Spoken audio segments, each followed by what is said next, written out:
Hello everyone, magandang gabi sa inyong lahat and welcome back sa ating YouTube channel, Bagong Pilipinas, Old Queen TV. Mga idol, kung ikaw ay baguhan pa lang po sa aking YouTube channel, kayo po ay aking anyayahan, manood po, mag-subscribe at palike na rin po at pakipindot ang bell button para lagi tayong updated mga idol sa ating mga gagawing video.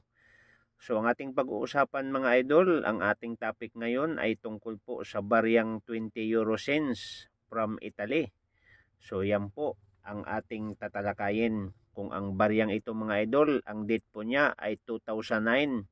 Kung may value na po ba ngayon ito sa mga bilihan po, sa mga onlines.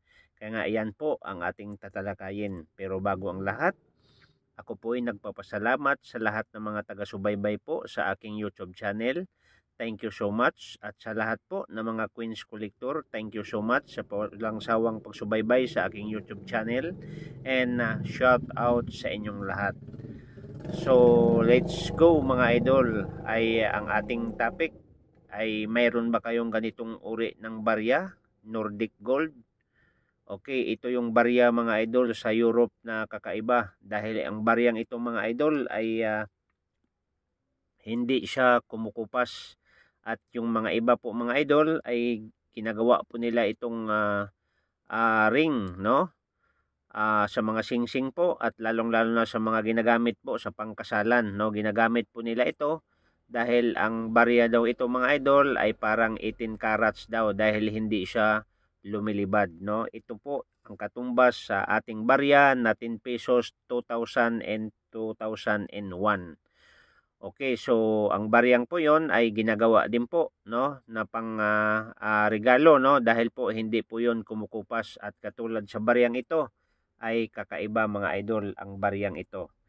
So ngayon, ang baryang ito mga idol ay from Italy, 20 euro cents, 2009, Nordic Gold. European Queens, no, yan po ang ating alamin. Okay, so mga idol, ang baryang ito ay mintage po niya ay nasa 60 million lang po ang kanyang mintage. Kaya nga dapat po nating alamin, no? So ibig sabihin, mababa po ang kanyang mintage, no? At ang kanyang timbang mga idol ay 5.7 grams at ang kanyang diameter ay 22.1 mm at ang kanyang thickness ay 2.00 mm. Composition po ay Nordic Gold.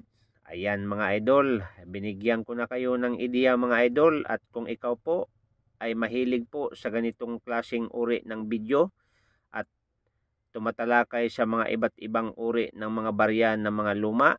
So, isa lang ang kahilingan ko, pa-subscribe mga idol at pa-like sa ating YouTube channel. At magkaano ba mga idol ang price sa baryang ito? Para wala nang katanungan mga idol, bibisitahin nyo mga idol sa SJCOM, no? SJCOM, bibisitahin nyo mga idol at makikita ninyo na ang isa nito ay nasa 57,692 pag error po ang ating barya. Depende din po sa klase sa ating barya na hawak ngayon. Kaya nga kung mayroon po kayong ganito, itabi ninyo maigi mga idol at iligpit ninyo at huwag ilagay kung saan-saan. And doon naman mga idol sa ebay.com PH, no, nasa 13 to 11 dollars po ang bilihan nito, no? At doon po sa Alnomis.com, no? So ganun din po ang bilihan sa baryang ito, no? So napaka ganda po mga idol kung ikaw po ay may mga hawak sa ganitong uri ng barya dahil hanggat tumatagal po ay tumataas ang kanyang value.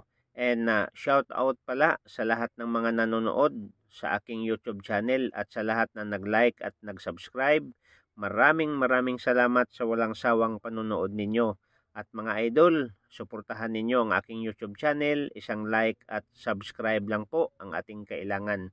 Thank you so much and sana po nagugustuhan mo ang ating topic tungkol sa 20 euro cents 2009 So binibigyan ko lang kayo mga idol ng ideya. So thank you so much and God bless. See you the next video mga idol.